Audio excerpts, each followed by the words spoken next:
Wouldn't it be great if women that I work with had a chance to just not ask for what they need to resource their dreams in the way that we do every day in business, but instead to actually resource our dreams and ask for things like we do as auctioneers? Wouldn't it be wonderful if women had a chance to ask like an auctioneer just once?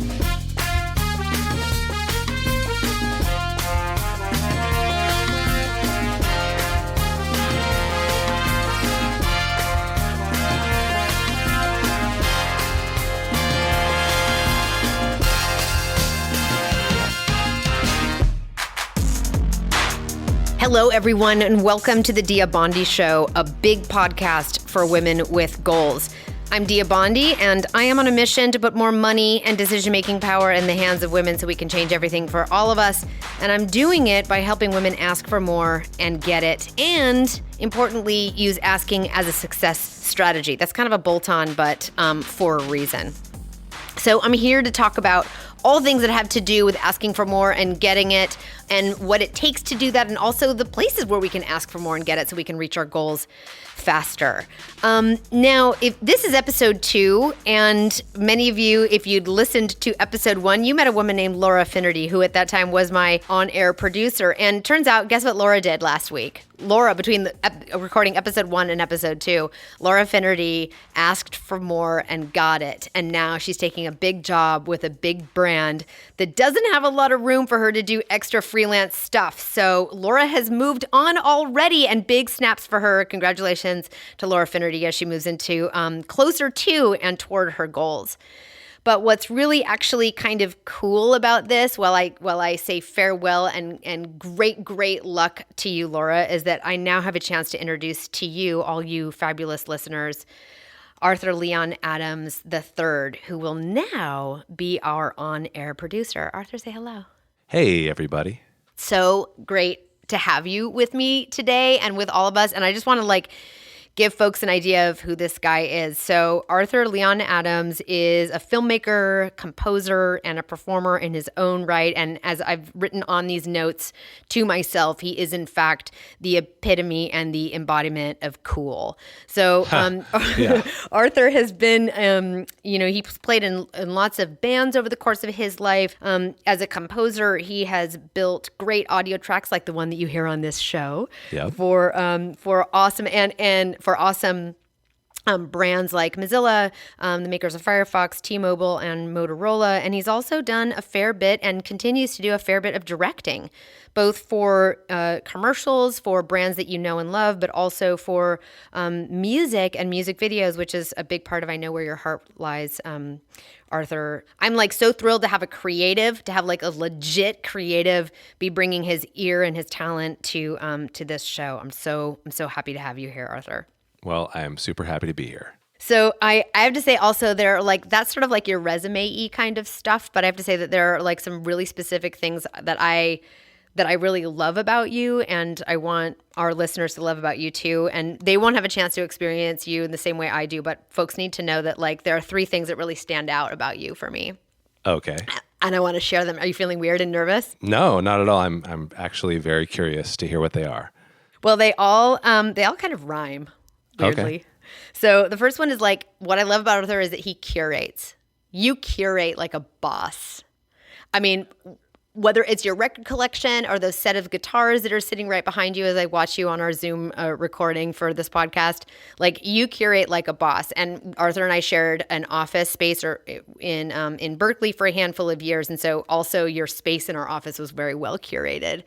And what that meant for me as a space sharer with you is that I got to experience the next thing that I really love about you. Okay. Which is that you appreciate. Yeah, I'm an appreciator or an enthusiast. 100%. Yeah. This guy, everybody, appreciates a vast array of music in a way that I have not encountered in another human being ever in my 46 years of this life on this planet. I mean, I always tell you how intimidated I am to even talk about music with you, and you're always like, stop being, it's no big deal, but it is crazy. And why I got to why this matters is that when we were at our shared office, which we called the Clock Factory, for a couple of years, on Fridays you would come in and take your beautifully curated box of records that you would bring in and play music for us. And some days it would be like Japanese folk songs, and another day it'd be like some 70s punk stuff, and then another day we'd be listening to like piano concertos, and then another day we'd be listening to something that is sort of ambient. Right. Or Sade. A lot of Sade. A lot of Sade. Yeah. It's been such a joy for me to be able to like witness how you appreciate things, but then also get to experience it because you share it with me. Yeah. And then the third thing is this. These are all, I can't believe it's like it's curate, appreciate, and the last one is you relate. So there's a thing that happens for folks like me who are in the sort of professional and personal development space. We go off and we give workshops where you're holding space for a lot of folks, and you're really trying to pay attention to an audience, whether there's 20 people in front of you or 300 people in front of you, and a workshop day where maybe the work day is 8 hours, the workshop is only 2 or 90 minutes or whatever it is. And like there's this thing that we have on the other side, which I call sort of like the workshop glow, but it can also be the post-workshop sort of downer. And I remember really specifically one day I had given a big workshop. I don't know where it was. It was pre-COVID, so I was out in the world. And I came back to the Clock where we had our shared office. And I remember finding you in the sound room. And I had that like massive adrenal low that feels kind of good, but also has sort of like a weird sort of loneliness in it after you do sort of what I think of as like a show. And I sat on the floor in the sound room, and I remember you so clearly being like, yes, I know that feeling. That's not in your head. That's a real thing. Oh yeah. You feel empty inside because you just gave everything that you had to somebody else, to an audience or to a client or whatever. And then you need to charge back up. You do. And you shared with me how you, at the ends of your shows, you often will do a little bit of the fan stuff and then you go hide in the bus. Yeah. I mean, you just need a little time sometimes. I know. Yeah. Even though I'm an extrovert and I get energy from other people, everyone has their limits. And anyway, I just felt so seen in that moment as I sat on the floor, and I was like, oh, this curator guy who does so much appreciating is also relating in this moment. I felt very seen. Thank you for that.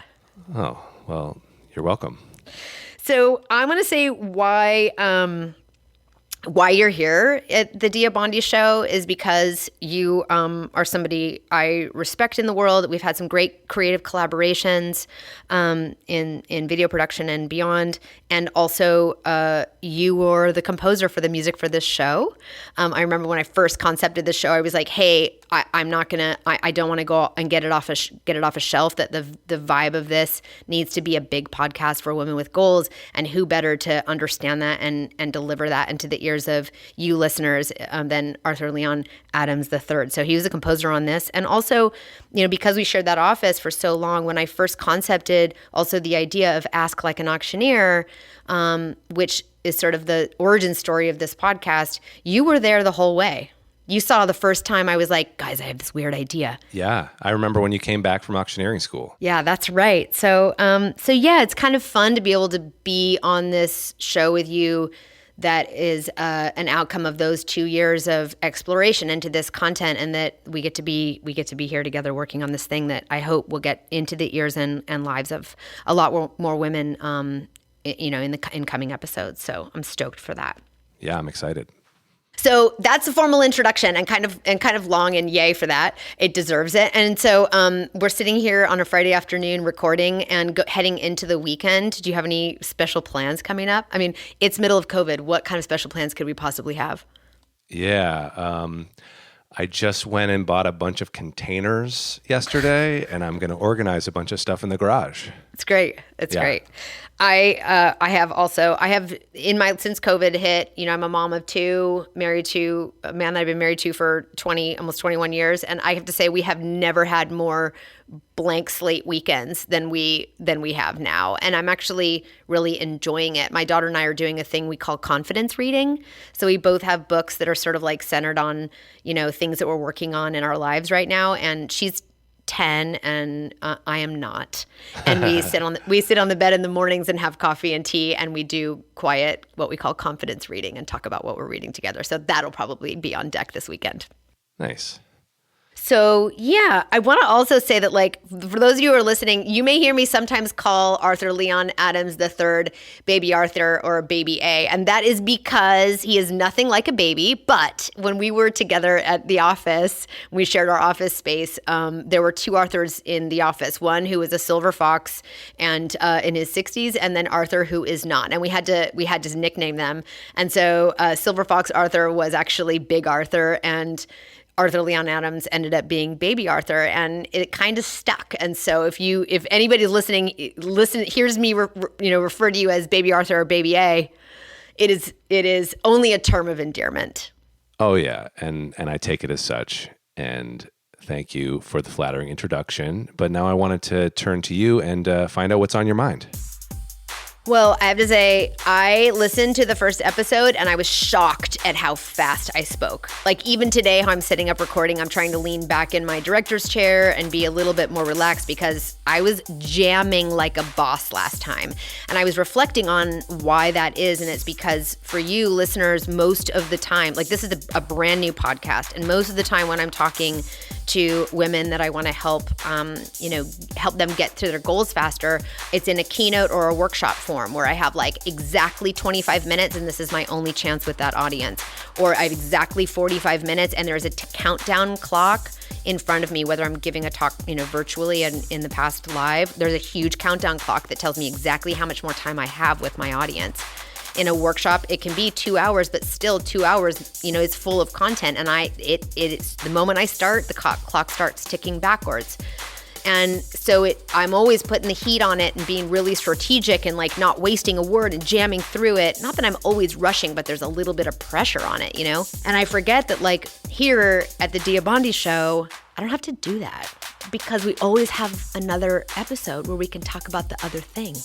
So it just stood out for me thinking about this show. I hope you listeners will come back so you'll hear the next thing I have to say that will hopefully have an impact in your life and in your career and helping you get where you want to go. And I don't have to rush because I know that I'll have another chance to talk to you. Right. And as someone who listened to that episode, I didn't really think that you were rushing. I mean, I've heard you talk that fast a million times before, so it wasn't over a dinner table, even. Yeah. But I get what you're saying. It's nice to really slow down and take your time with these kind of ideas. So yeah, I have to remember I can take my time and we have another chance together. So I'm going to try to do that today. I already feel more relaxed than I did first go around. Great. And before we move on, I just want to let everyone know that if you're into what we're doing here, then you should subscribe, rate, review, and help the Dia Bondi show reach more people. Share it with your friends. Tweet about that shit, That's right. Yeah. And if you have a question for Dia about an important ask in your life, you can actually give us a call at 341-333-2997 and leave a voicemail, and you might hear your question answered on a future episode. So today, you are going to tell us the story of how this podcast came to be, and most importantly, where all this ask for more and get it stuff came from. That's right. So I have been a leadership communications coach for nearly 2 decades. And what that has meant is meant that I work with leaders and entrepreneurs at critical moments in their businesses and careers to find the courage to speak from the heart in front of the most critical audiences to their goals, so they can tell the story that needs to be told courageously and from a place of real truth and power and confidence. And what that means is putting them in control of their time in front of that audience, giving them a sense of control so that they can have the impact that they want on their goals. And, I did, in fact, go to auctioneering school. When I turned 40, I put myself on sort of a working sabbatical. And during that time, my husband reminded me of something that I had on my bucket list, which was to go to auctioneering school. And I had said years before at a dinner table one time, you know what I would do someday? I would actually learn how to be an auctioneer for real. And that was because I had been invited to be the live auctioneer at my kids' preschool fundraisers. I've been in front of audiences a lot. I'm not afraid of a microphone. And all the other moms and dads and caregivers were like, no, thank you. Dia, you're going to do it. I'd never auctioned anything before in my life. I didn't even watch any YouTube videos. I just kind of did it the Dia style way. And I had such a blast that I ended up kind of putting it on my bucket list.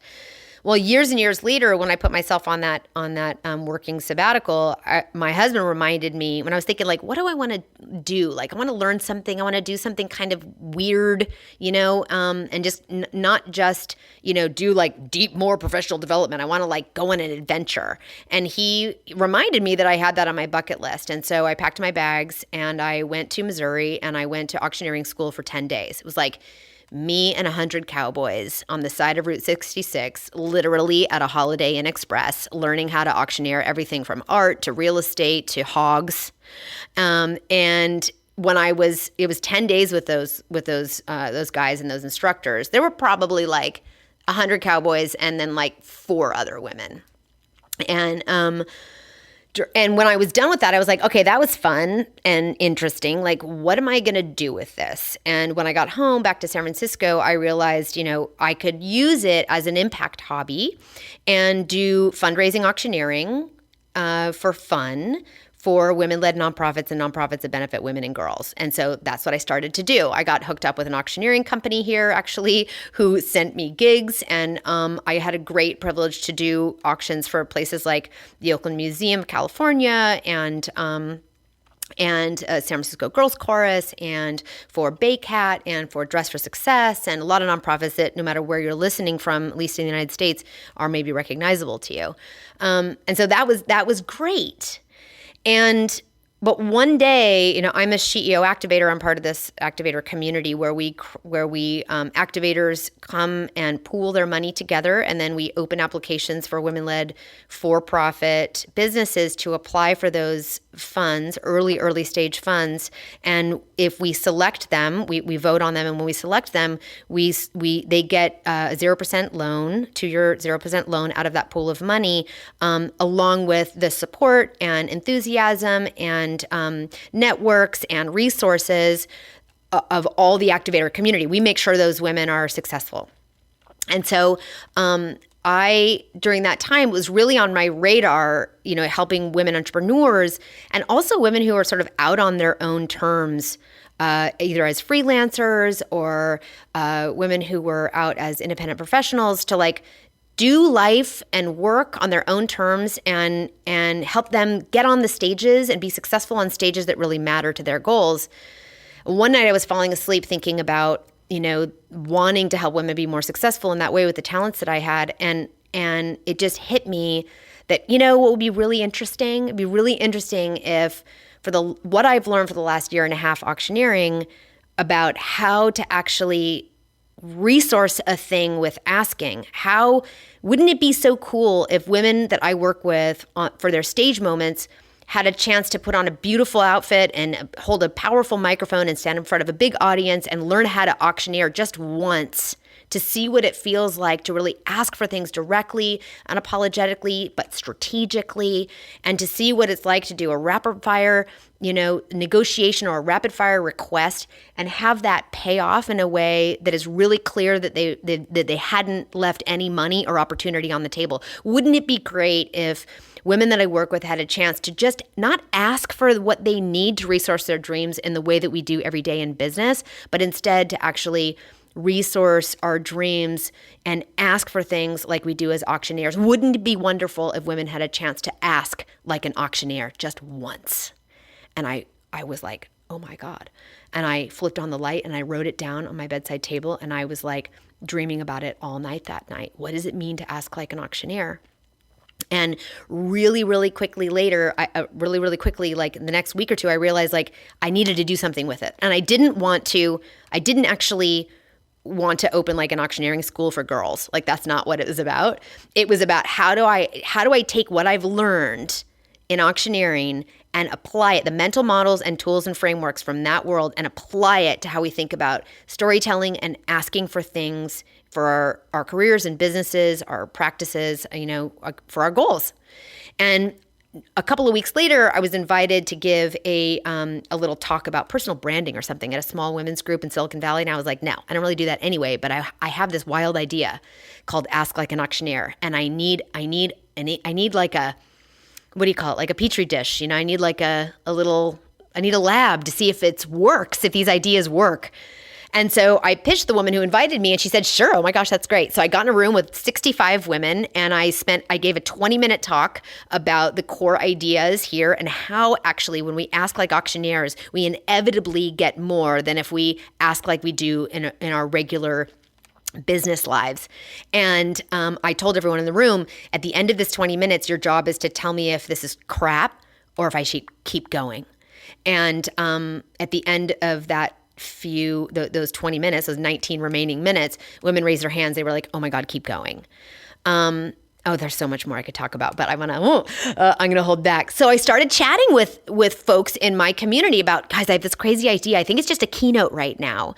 And one person talked to somebody else, and pretty soon I got invited actually to give a more robust version of that talk at Pandora's Women in Tech Summit, which was, and I was invited by this woman, Myra Benjamin. Hey, Myra, I hope to have her on the show actually, who was head of engineering at that time at Pandora. And I went to have tea with her to talk about the Women's Summit and, what she was thinking about and the bigger programming and to meet her. And I said, Myra, I'm not sure this is right for this place. Like, I'm thinking about this just about helping women ask for more money, right? Whether it's investment in your entrepreneurial journey, a raise, or better rates for your freelance work or for your consulting work. That's how I was thinking of it. And she was like, Dia, if you don't recognize all of the other thousands of asks that we have to make across, the journey of our careers, and how you can help women make bigger, bolder, better, more fruitful asks in those places, you're missing a huge opportunity to have impact. And it just hit me that like, oh my gosh, yes, she's so right. This is about sometimes the asks that we make in our careers that are non-financial, although I want to help you with the money part, can set you up for bigger financial asks later that can accelerate you toward other performance goals or leadership goals or impact goals in a way that just asking for a raise can't. So I went and gave the talk. And interestingly, Arthur, you were there for that. That's right. I produced and kind of directed that video shoot. That's right. And we will put that project, Ask Like an Auctioneer, has a sizzle reel. We'll put it in the show notes, which is the sizzle reel that you produced and shot. And then also after that, we ended up making a tiny mini course out of that workshop, out of that keynote as well, which you cut together for me as well. So that's right. And we'll put both of those in the show notes so folks can check it out.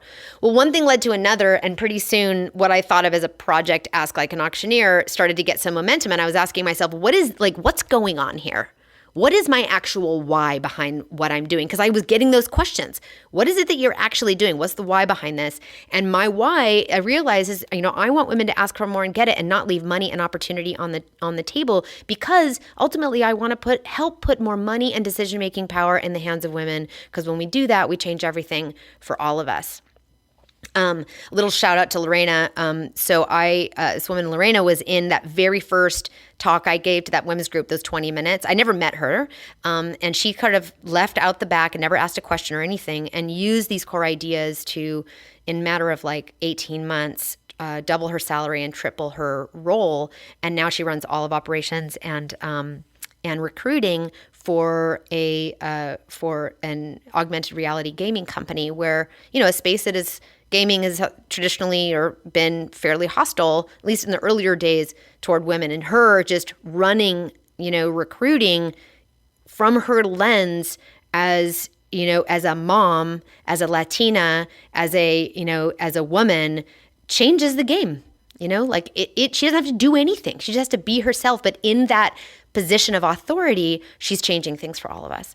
So, From that early idea of like, what does it mean to ask like an auctioneer, I ended up on this bigger journey. And now half of the work I do is around communications and helping you, take command of the stage that matters. And then the other half is around helping you ask for more and taking command of your your pathway and using, asking as a success strategy. Now we've got workshops and other stuff, and it birthed this podcast because I want to be able to get this into the hands of more and more women, and this is one way that we're going to do it.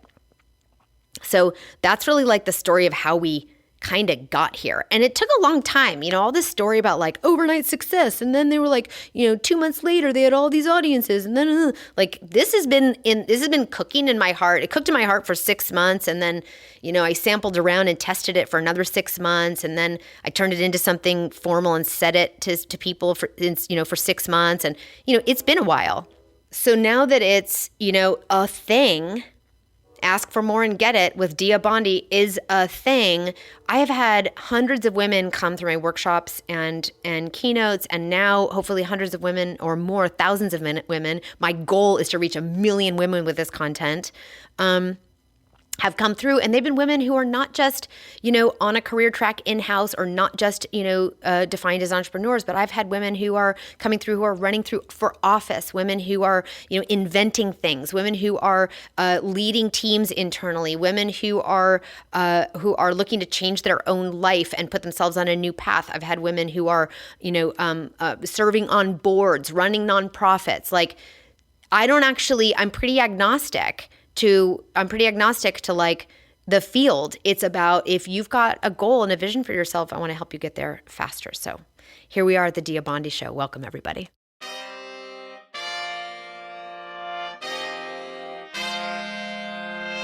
So that's kind of the story of Project Ask Like an Auctioneer, which led to this bigger mission. And you've been along for the ride the whole time, witnessing me coming back to the office and ranting about what happened that day, or, piping up in the office going, guys, I got this idea. I think I'm going to do this thing. Or, workshopping different stuff with you, running ideas by you, running copy by you. I mean, I've been throwing stuff at your face around this for a couple of years now.